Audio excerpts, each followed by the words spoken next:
وإذا مس الناس ضر دعوا ربهم منيبين إليه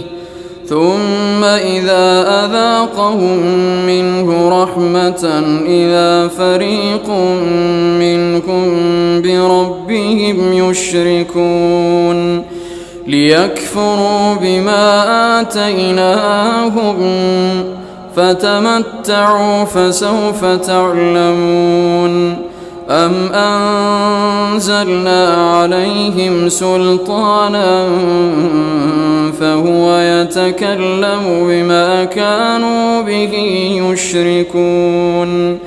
وإذا أذقنا الناس رحمة فرحوا بها وإن تصبهم سيئة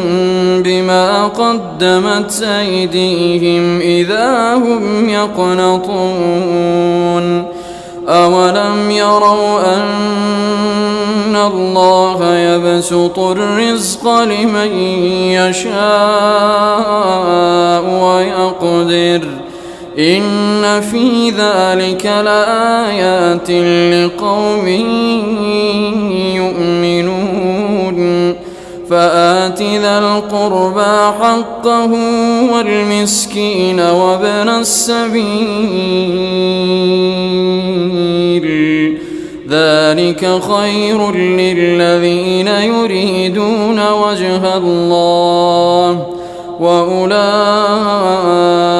هم المفلحون وما آتيتم من ربا ليربو في أموال الناس فلا يربو عند الله وما آتيتم من زكاة تريدون وجه الله فأولئك هم المضعفون الله الذي خلقكم ثم رزقكم ثم يميتكم ثم يحييكم هل من شركائكم من يفعل من ذلكم من شيء سبحانه وتعالى عما يشركون ظهر الفساد في البر والبحر بما كسبت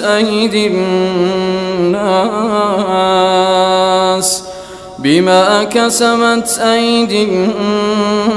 الناس ليذيقهم بعض الذي عملوا لعلهم يرجعون قل سيروا في الأرض فانظروا كيف كان عاقبة الذين من قبل كان أكثرهم مشركين فأقم وجهك للدين القيم من قبل أن يأتي يوم لا مرد له من الله يومئذ يصدعون من كفر فعليه كفره ومن عمل صالحا فلأنفسهم يمهدون ليجزي الذين آمنوا وعملوا الصالحات من فضله إنه لا يحب الكافرين ومن آياته أن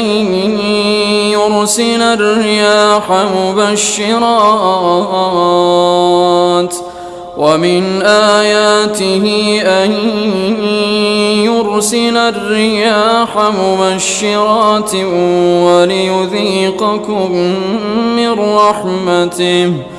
وليذيقكم من رحمته ولتجري الفلك بأمره ولتبتغوا من فضله ولعلكم تشكرون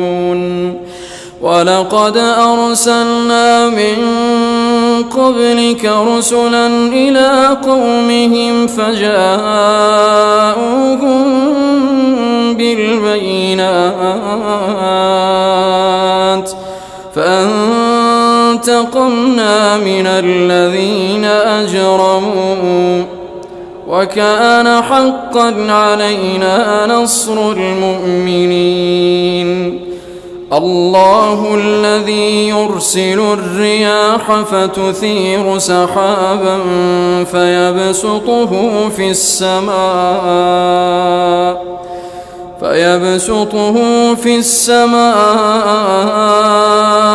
كيف يشاء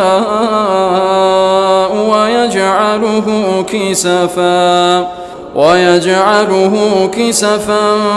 فترى الودق يخرج من خلاله فإذا أصاب به من